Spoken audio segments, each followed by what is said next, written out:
years now. Wow. And today we're talking about creating eTextbooks. And we have a couple of professors and a member of the ATUS staff, Kevin Dixey.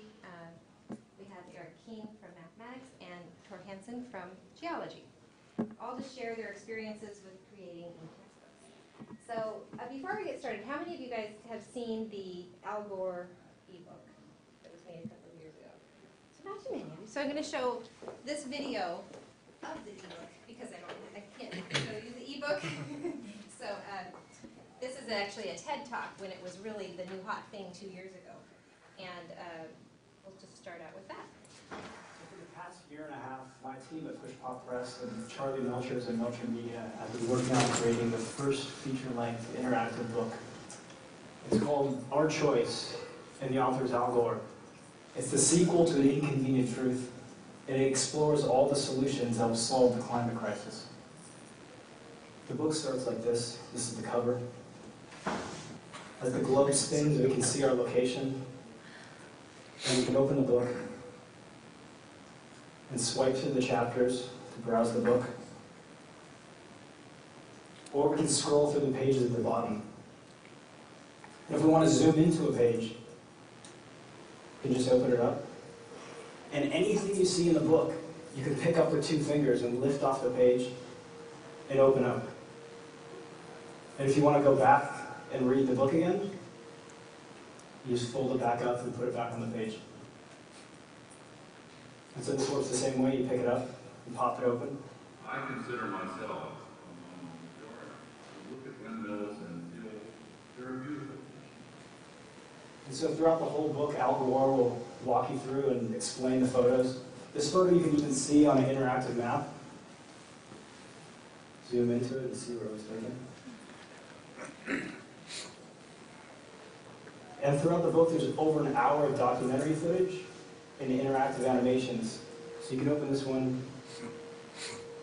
Most modern miniatures consist of a large. It starts playing immediately. And while it's playing, we can pinch and peek back at the page, and the movie keeps playing. Or we can zoom out to the table of contents, and the video keeps playing. But one of the coolest things in this book are the interactive infographics. This one shows the wind potential all around the United States. But instead of just showing us the information, we can take our finger and explore and see state by state exactly how much wind potential there is. We can do the same for geothermal energy and solar power.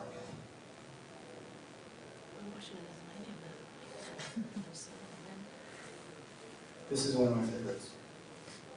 So this shows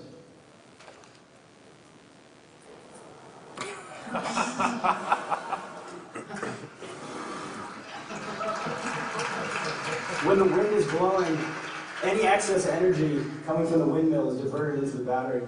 And as the wind starts dying down, any excess energy will be diverted back into the house for lights never go out. And this whole book, it doesn't just run on the iPad. It also runs on the iPhone. And so you can start reading on your iPad in your living room and then pick up where you left off on the iPhone. It works the exact same way. You can pinch into any page, open it up.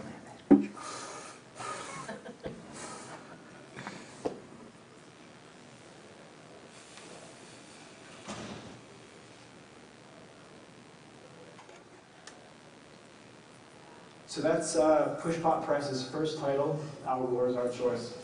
Thank you.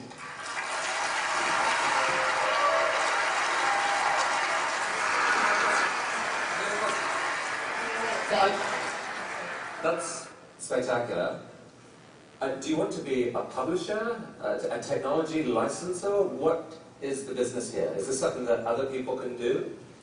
Yeah, we're building a tool that makes it really easy for publishers right now to build this content. So Melcher Media's team, who's on the East Coast, and we're on the West Coast building the software, takes our tool and every day drags in images and text. And, so you want to license the software to publishers to make books as beautiful as that? Yes. All right. Mike, thanks so much. So that's gone a long way since this was released a couple of years ago. And I will,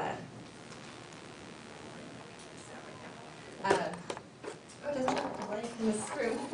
All right, we're going to first go ahead and have Kevin Dixey talk about eTextbooks in general, some logistics, challenges, and why they I always forget to introduce myself. So I'm Justina Brown, Center for Instructional Innovation and Assessment. So Don Farquhar's group and the Center for Instructional Innovation have been working together to deliver the Learning Technology group sessions for the last few years. And so today we're talking about eTextbooks, and we're going to start with Kevin Dixey. Go ahead. Now, do you want something on the screen? You know, if you could bring back up that TED Talk and freeze it at any one of those. Yeah, we're blowing on the window. So, this is new, so I'm still getting used to touching my own. And I'm going to sit down, too. So, my name's Kevin Dixey. I work for ATUS. No, I'm not going to sit down. And I just want to just briefly talk about some of the challenges of doing some of this work. Now, it's interesting you bring up Pushpop Press because they really are interesting. One that I think the most interesting about them is they were bought by Facebook last year, and of course Pushpop just subsequently just disappeared because a lot of us were actually looking forward to this tool. They were actually going to make an announcement of a publicly available tool to create this kind of work. Right after that disappeared, Apple actually brought out iBooks Publisher, which is essentially the same tool. I don't know whether they bought it from them or whether they created their own, but it does exactly the same kind of stuff. The reason I think Justina asked me up here is that I've really, for a long time at ATUS, been pushing this idea of mobile tools, mobile technology, handheld devices. I was an early adopter of, smartphones, tablets, and in the beginning, I've seen the potential for that for quite some time. Like, this is good stuff. Because my background before coming to Western is I was an interactive media developer. I ran an interactive media design company in Seattle for about a decade. And we did interactive media development for Fortune 100 companies like AT&T, IBM, Microsoft, and Boeing.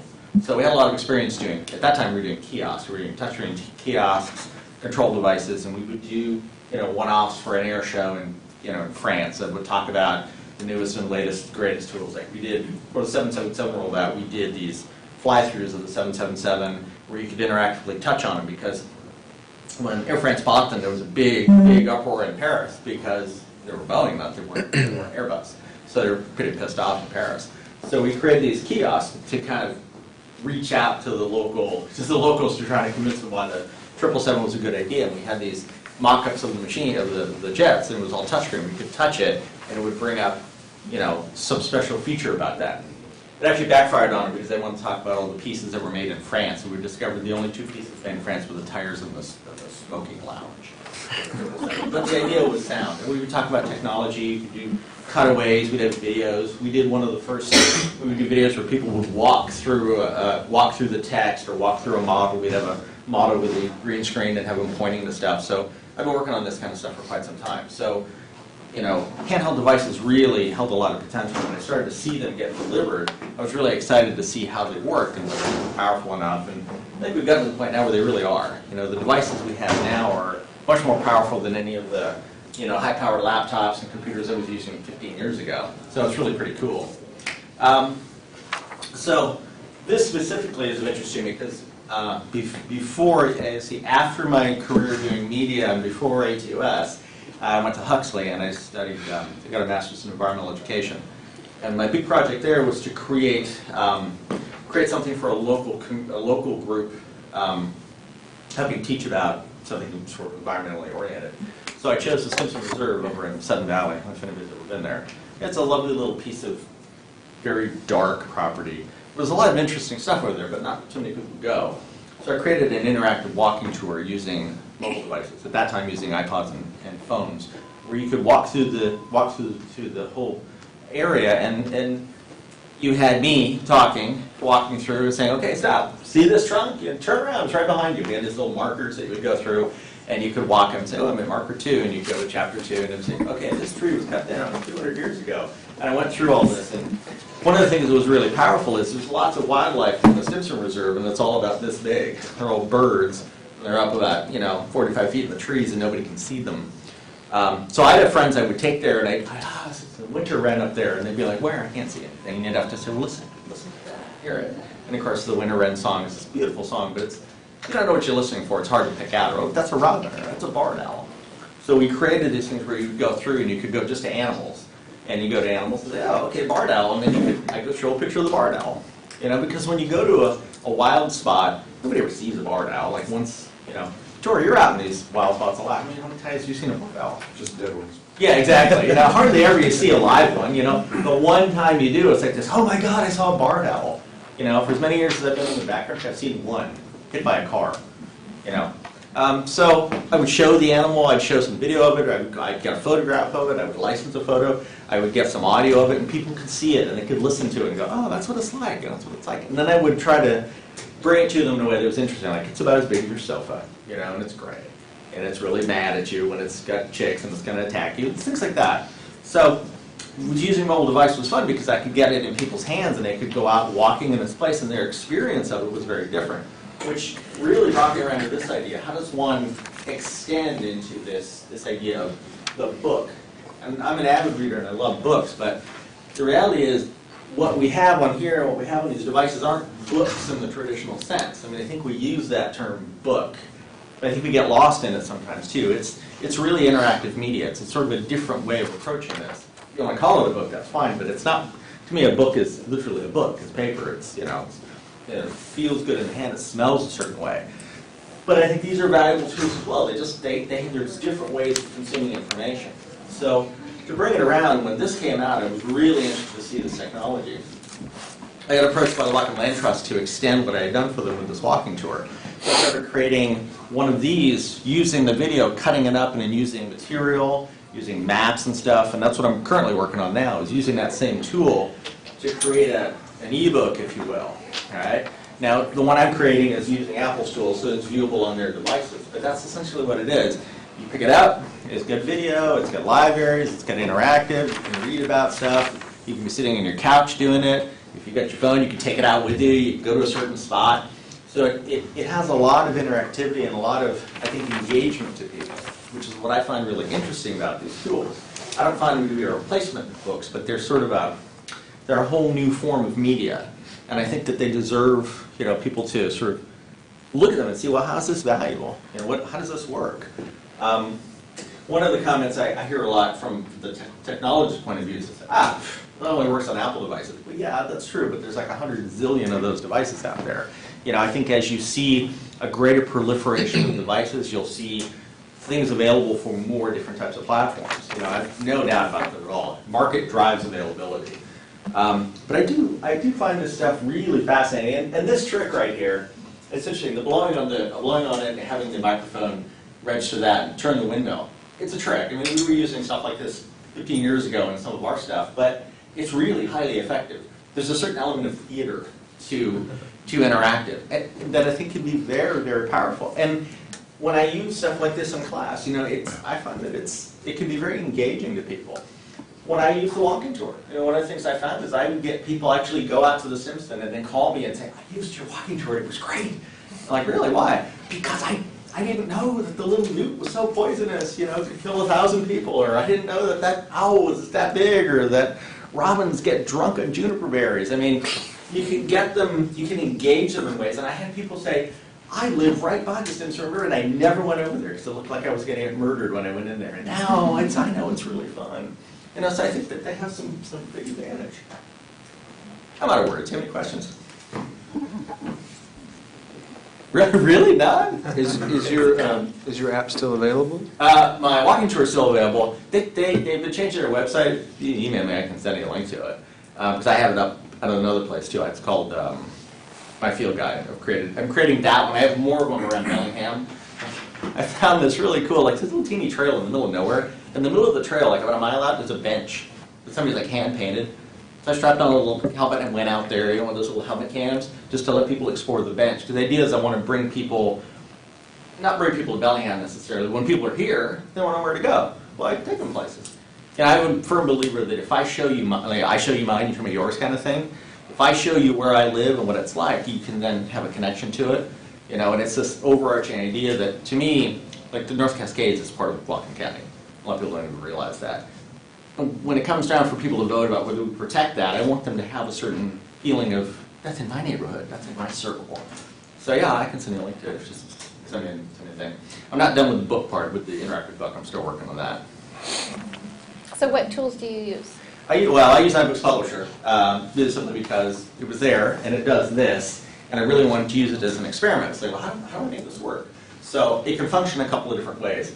I can publish it as an EPUB, in which case the interactivity would be gone, but I still have the general layout. So I can make that kind of thing. I can export it as a PDF, or I can create it as one of their sort of fancy EPUBs that work interactively. So I have that option.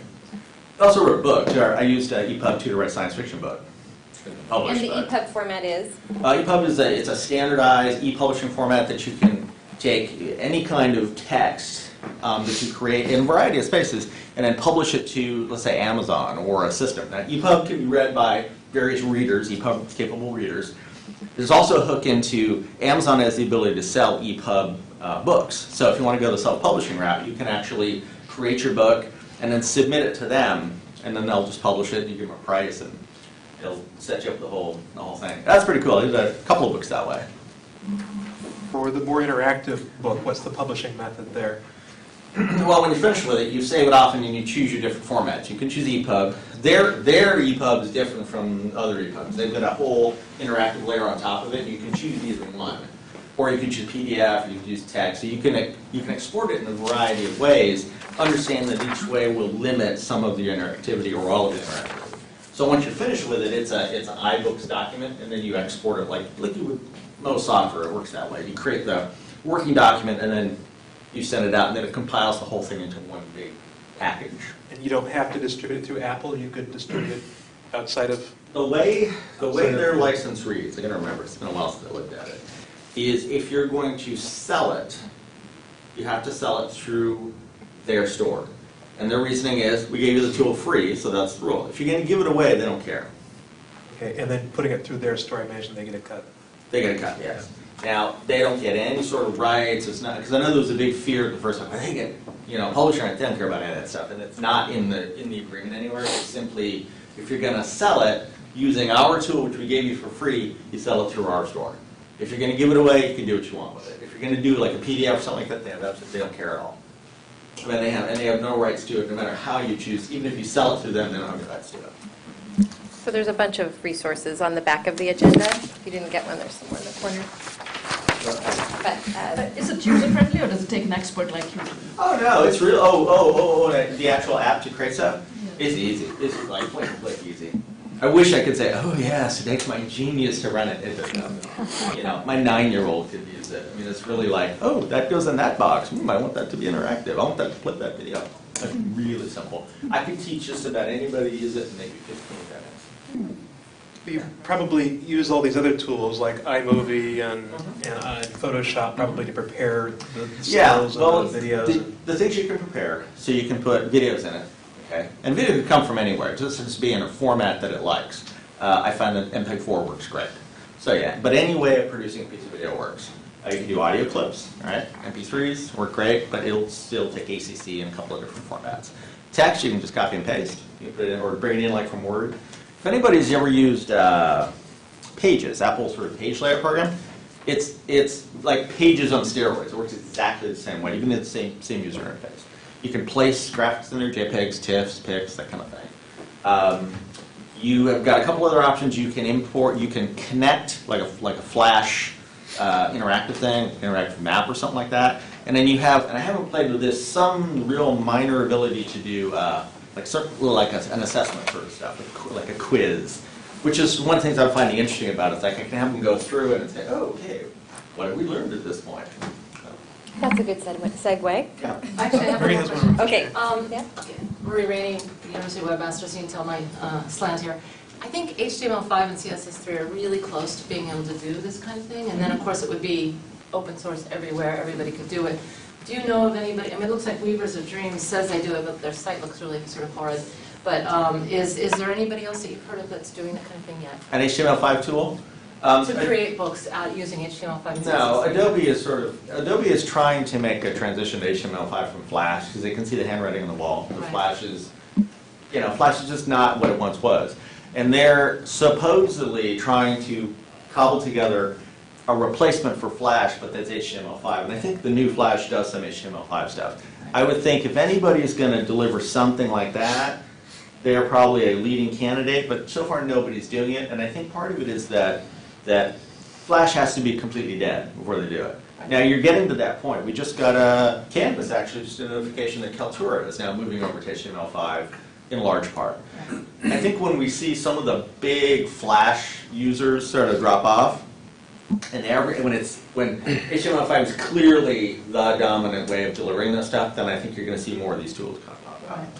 Now the difference that I see between something like this and HTML5, I agree, HTML5 can do this very well. And what we need is that editor. Well, you need the editor, and also HTML5 a lot of times is dependent upon access. These people somebody could be in the woods because this is a thing. It's a downloadable thing you can have with you and not need access. But just like Google Maps, you can download for local use. You could do the same thing for web. Yeah, and you just need the tool sets are not. Yeah, the tool sets aren't there. Aren't there yet? So I'm going to quit there's no and sophisticated start tool working for on it that yet. product. I'll see you guys in a minute. Hey, Kevin, can you switch the source Sure. for Eric to his Mac? Oh.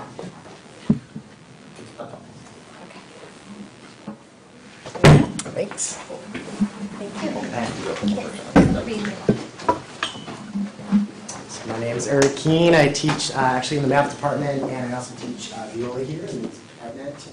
And my take on eTexts, et cetera, comes from a teaching perspective. I'm a visual person. I think this book's beautiful, for example, but I came to this trying to develop something that would help me and other professors who teach.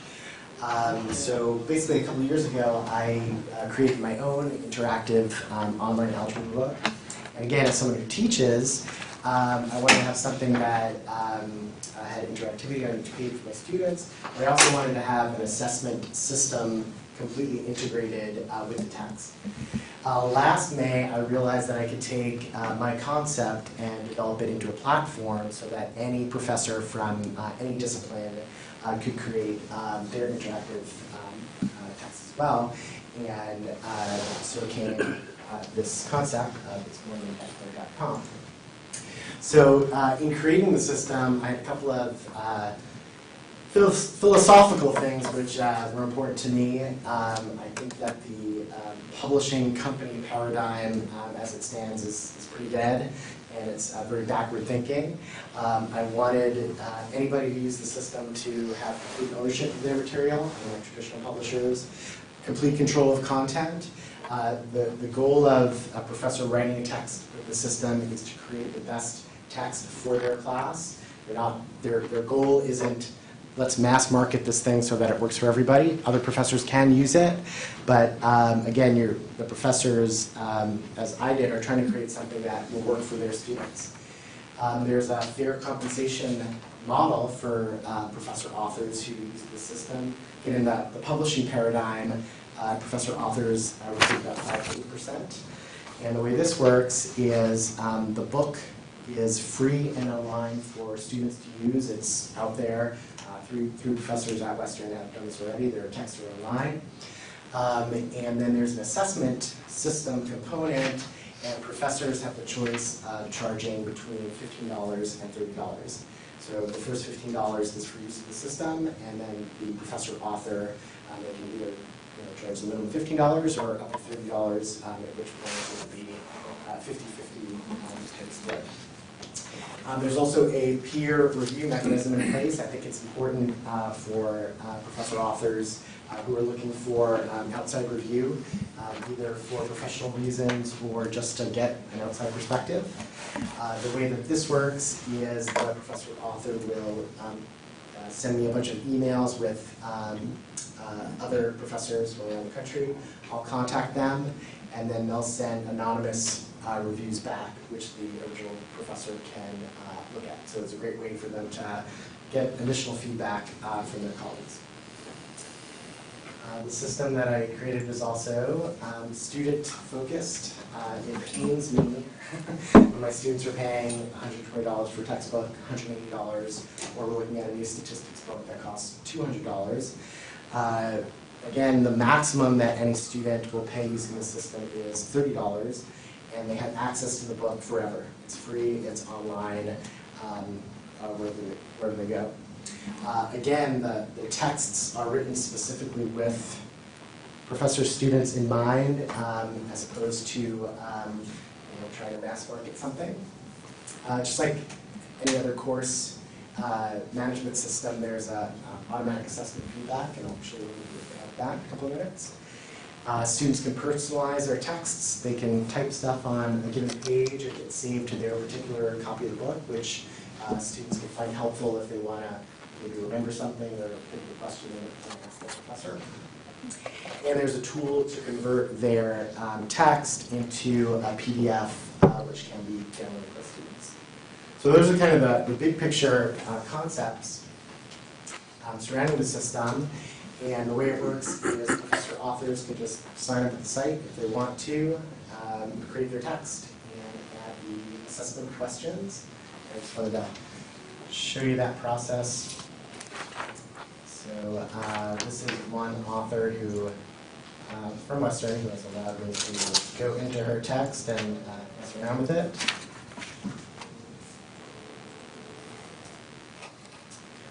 So it's pretty simple. Here's her current table of contents. I can add a new chapter if I want to. Maybe call it a new chapter. Let's see down here. I want to drag it up to the front. I can just click and drag, which we all are familiar with. And then I can go into the actual text and then just start typing just like it's a word processor.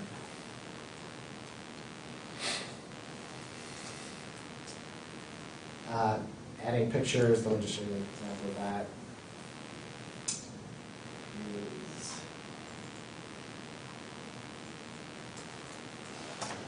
Really easy as well. And create a section.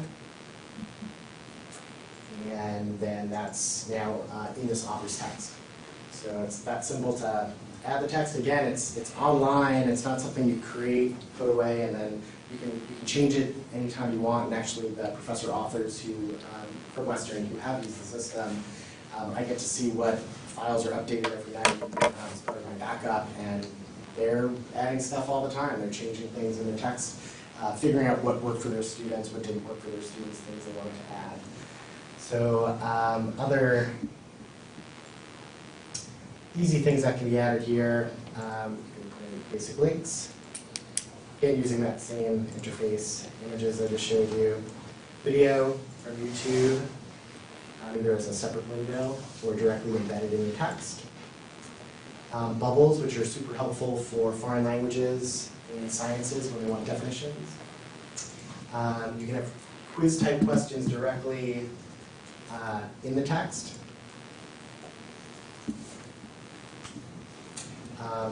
Interactive bubbles as well, again, to ask your students questions as they're reading the text. And then some basic, easy formatting. This is something called whole quote, which accentuates material. Box items, hidden items for, again, bringing out material that we like. And then on any given page, you can have some key points for your students so they can see what's important. So again, I'm not going to lie, it's not as fancy as any of that other stuff, but from a teaching perspective, my main interest is having a tool that I can continually update and make it work for my students, seeing what they're currently doing. And once I have my text, I can add questions, multiple choice, true, false, numeric, fill in the blank, true response, multi-part, so the whole gamut. And just to show you a simple question.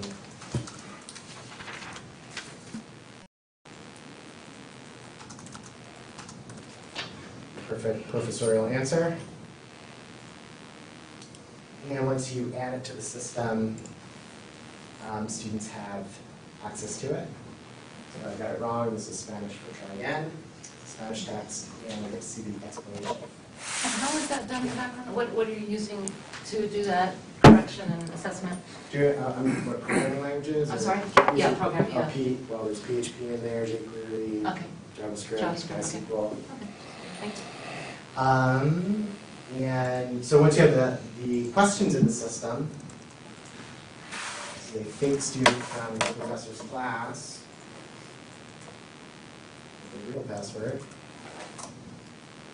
the students can see which questions they got incorrect, and they can try them again, not for credit, but this was my original answer. Try it again, and it's still not correct, but then I get to see my professor's explanation. So again, super helpful. So those are the assessments, how that's tied in. And then there's basic course management. So for this particular course, these are typical things in any course management system. You can create announcements, upload documents, create your assessments, contact your students, and do scores when I want to show you about the scores.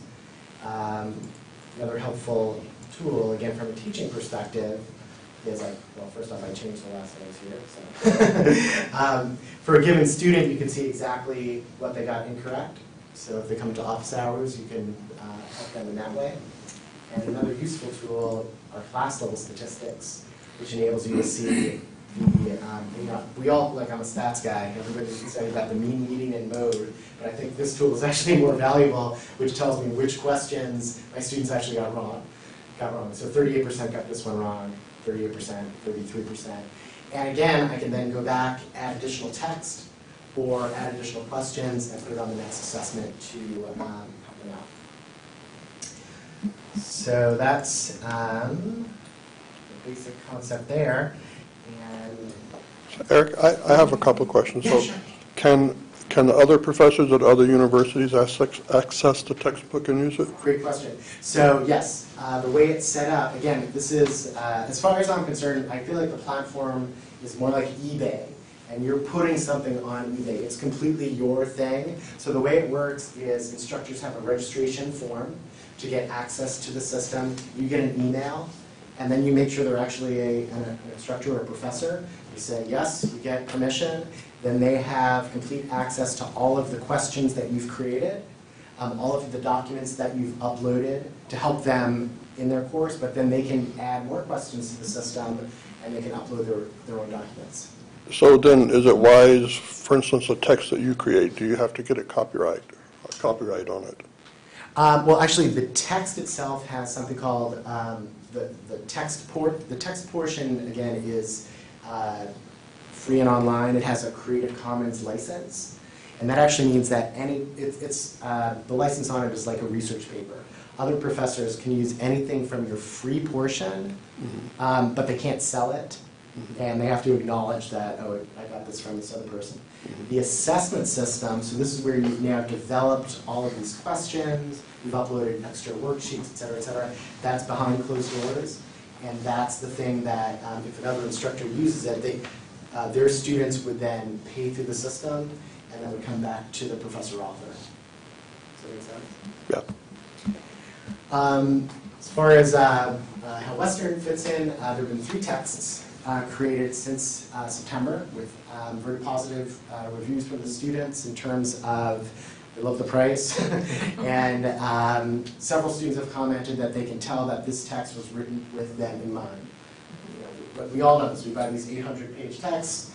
I always ask my colleagues, well, how many of our students are actually reading the textbooks? And I hate to say it, I read mine, but I bet most of you did, but I think most of our students just don't. So Paqui Paredes has created a grammar, Spanish grammar text. Cornelius Parch, who's right over here, he created a German text. He actually has used the system the most. He's created text, used it in one of his classes, and he's actually using Sandra Alfer's German text in another class. So he's using another professor's text in his class. There has been some pressure, shall we say, in Olympia to help reduce the cost of textbooks. And Bill Line, who I'm sure we all know, he has some access to some funding that, for example, these 3 authors receive funding to help them develop their text with the knowledge that they'd be saving students. And the 3 of them in 1 year have saved $10,000 for students based on what they would have. And then these are classes of size each. So it was about 100 students, about $10,000 was saved.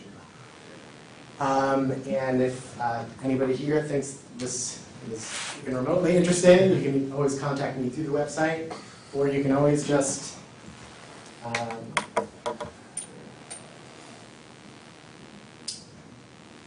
you just go to the website and just click on become an author. It's just like any other website you register for. You'll get an automated email from me, and say, make sure you're a professor, and then you can just play around with the system and use it or not use it. So that's my talk. Anyone have any questions or thoughts, or for me, or actually Cornelius, if you don't mind, I'm going to have some questions for you as an actual user.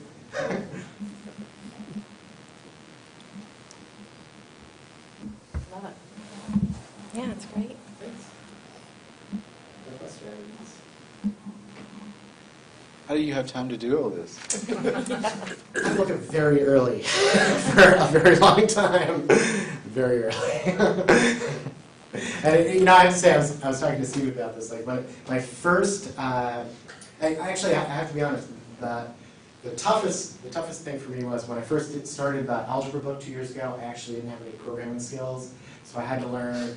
It was crazy. I don't know what I was thinking. I got tendinitis. I'm not kidding. The stress of it. Computer people here can appreciate that. But I read a bunch of books. I went to I don't know if you guys know SitePoint. It's a beautiful forum. To date, I have asked 330 questions, programming questions. And the toughest part for me was developing the algebra text.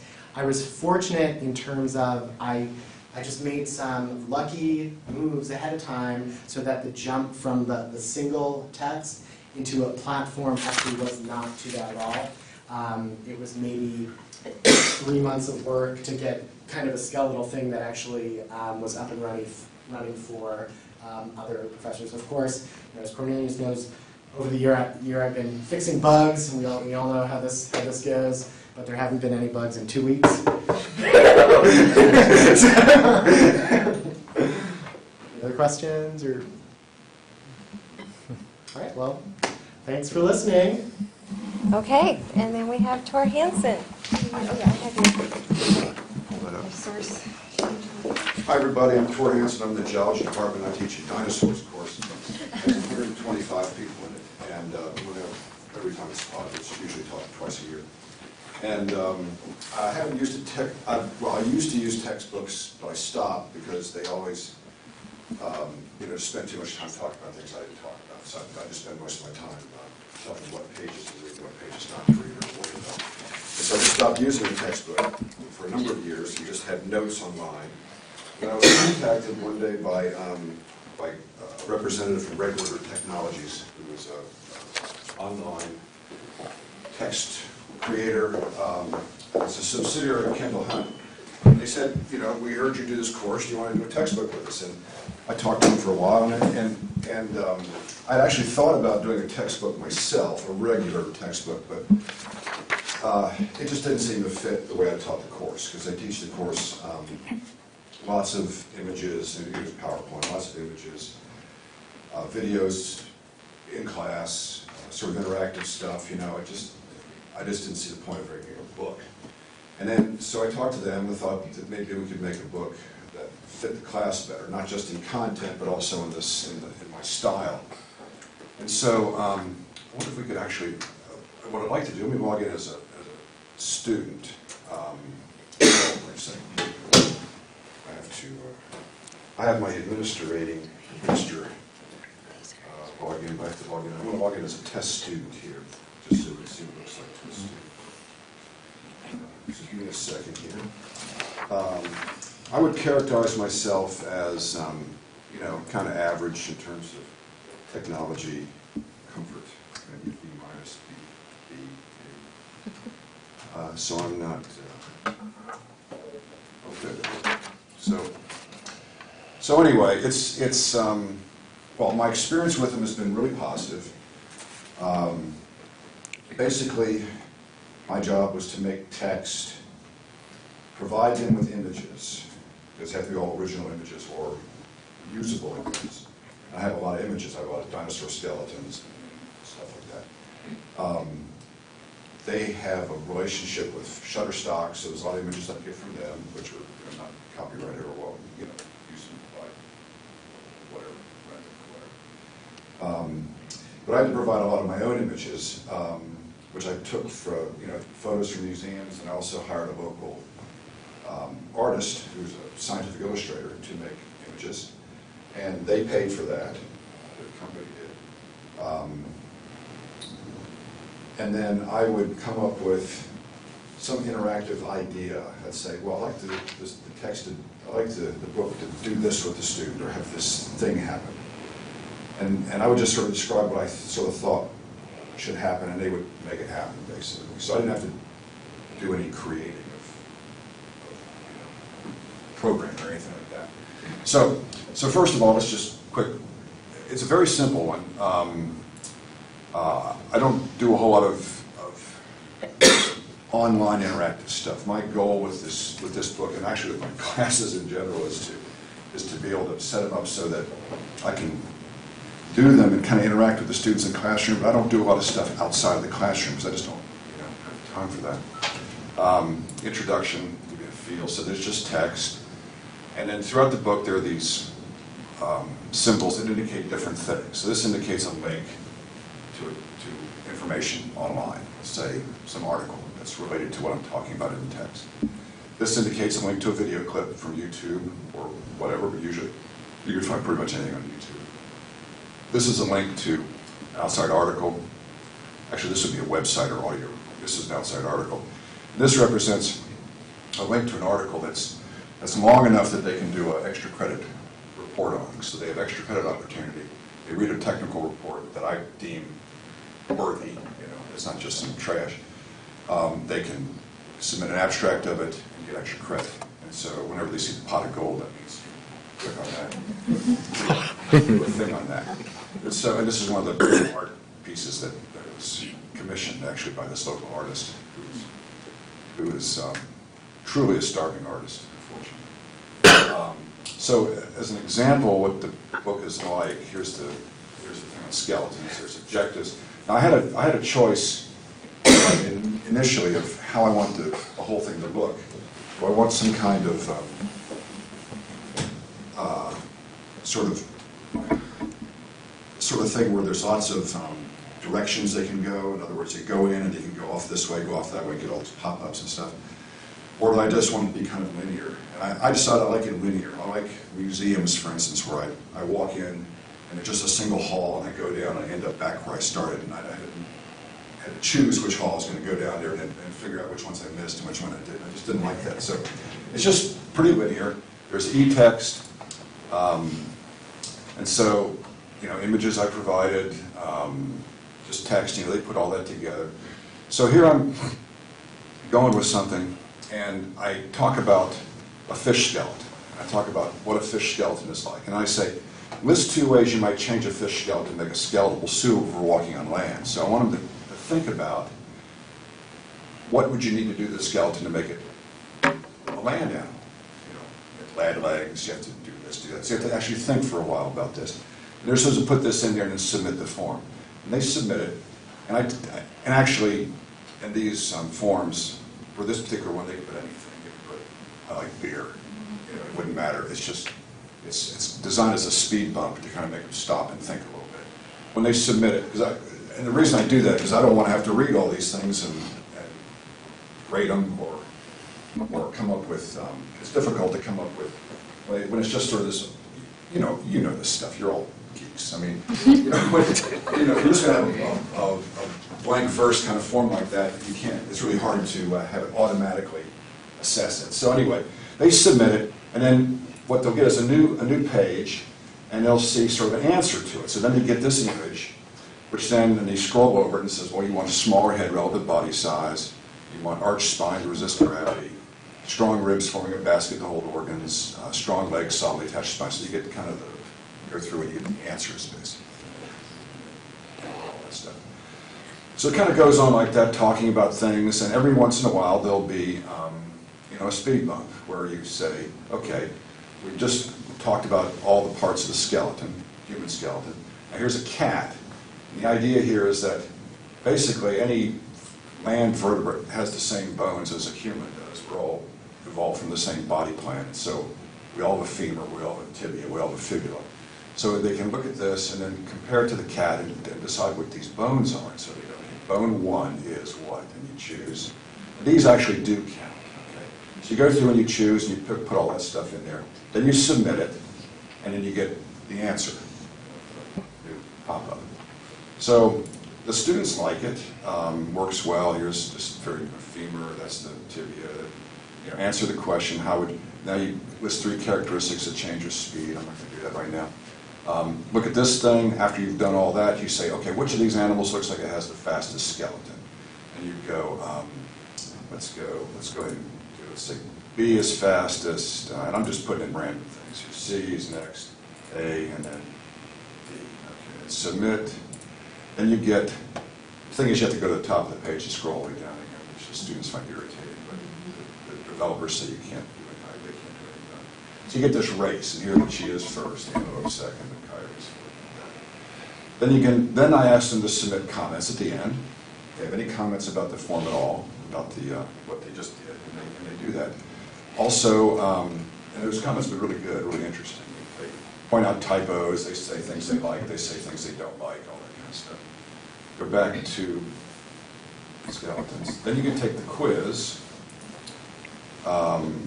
This quiz is no longer available. I'd have to go to a different quiz, but you can take the quiz, and let's go to one that's available. See, basically I have exams at every third, exam here, an exam here, and an exam at the end. So they have to have done all their quizzes before they take the exam. And I close the quizzes at that point, so they have to keep up on their reading. And so let's say we did this quiz,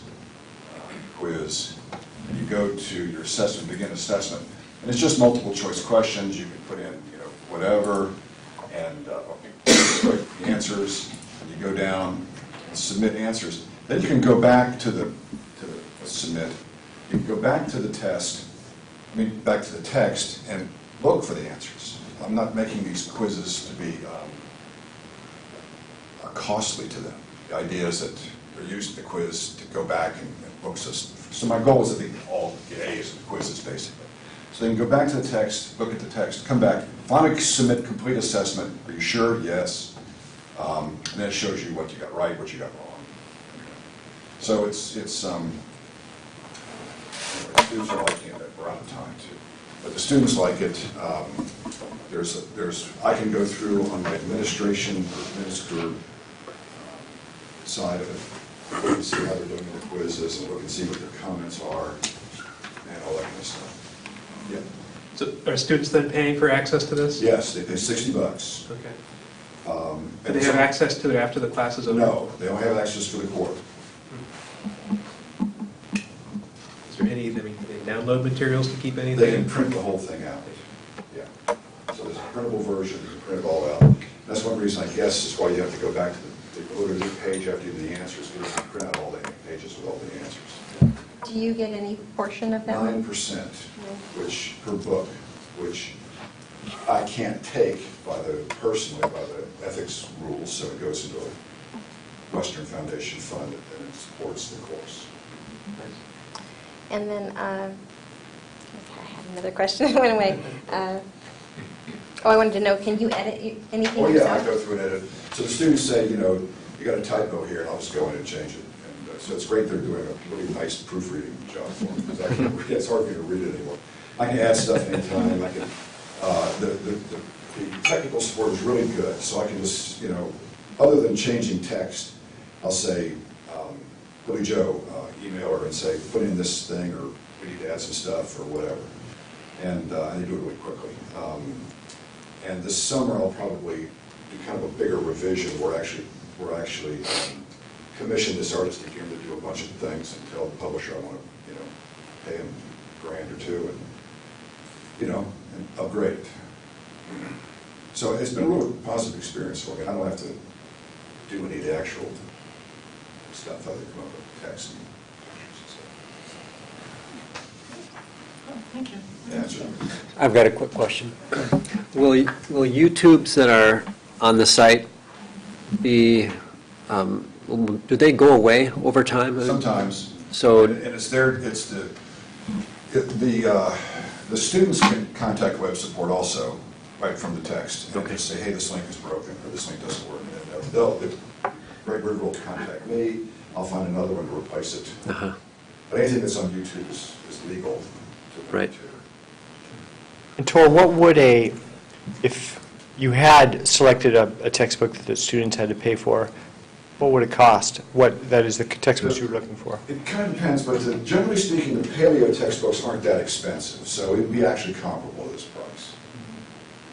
I just don't use them because, you know, they don't fit the course really. It'd be way more about this stuff and not enough about the stuff How long did it take you to put it together? I used 2 quarters of sabbatical to do it. About a year or so? No, 2 quarters. And plus I then worked on it, you know, on my own time otherwise, you know, so maybe a year, I guess. But you know, that's like 3 hours a day per chapter. I just actually write and think about it and work on it and stuff. And go get photos and all that stuff.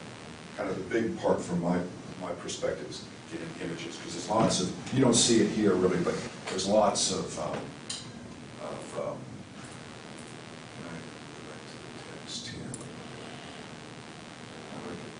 The other tab that's kind of gray at the top middle, maybe, the one that says quiz.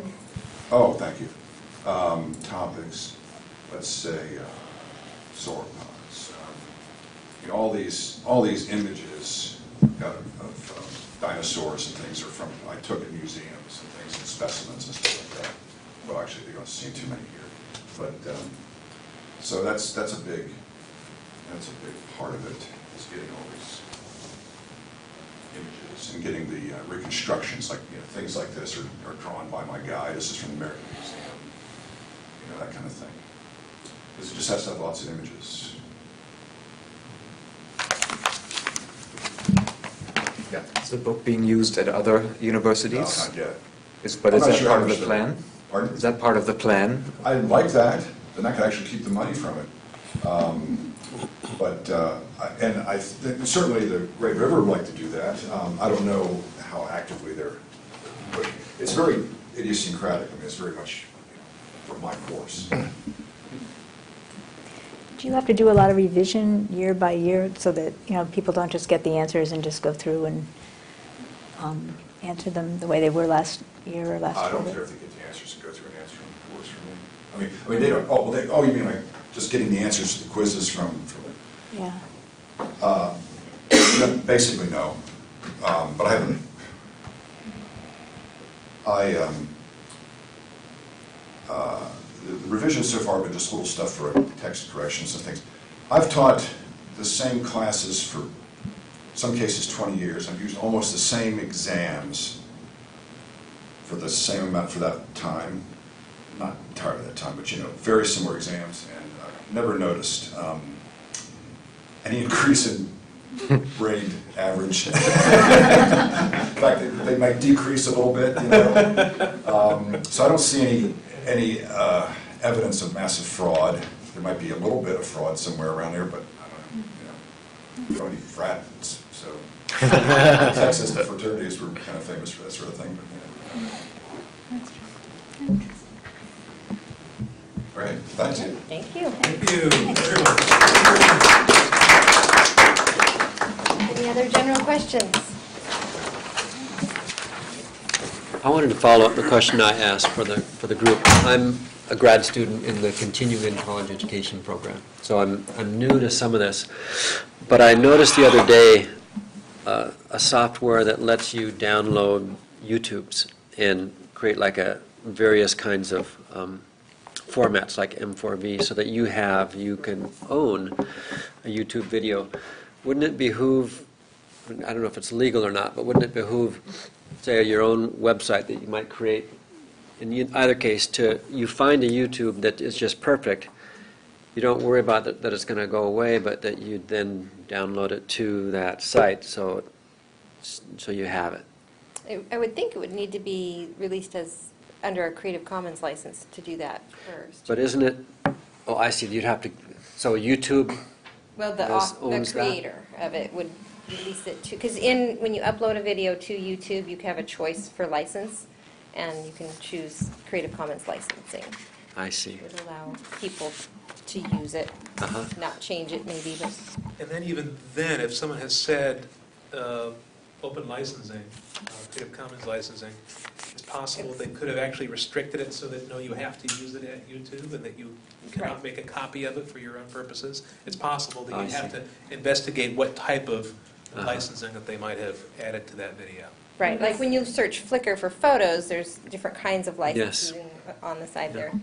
All rights reserved. Technically, it sounds like, yes, you'd want to do that, but legally, there may be some restrictions. Certainly, you'd want to contact the author. I think just good politeness to say, hey, I'm really interested in preserving this. Is there some way that I can get the initial? I'll give you, credit for it. Because there is the danger that it falls off, they lose interest in that subject, or they change it and go in a direction that it doesn't meet your needs anymore. But I really think it would be worth contacting the person. All right. Thank you, everyone. Thanks. And if you didn't sign in, please do. I'll email you the links on the back of the agenda. It's right here. John, right? Yes, I'm David. Yeah, David. We met a few weeks ago. I wrote it. Campus.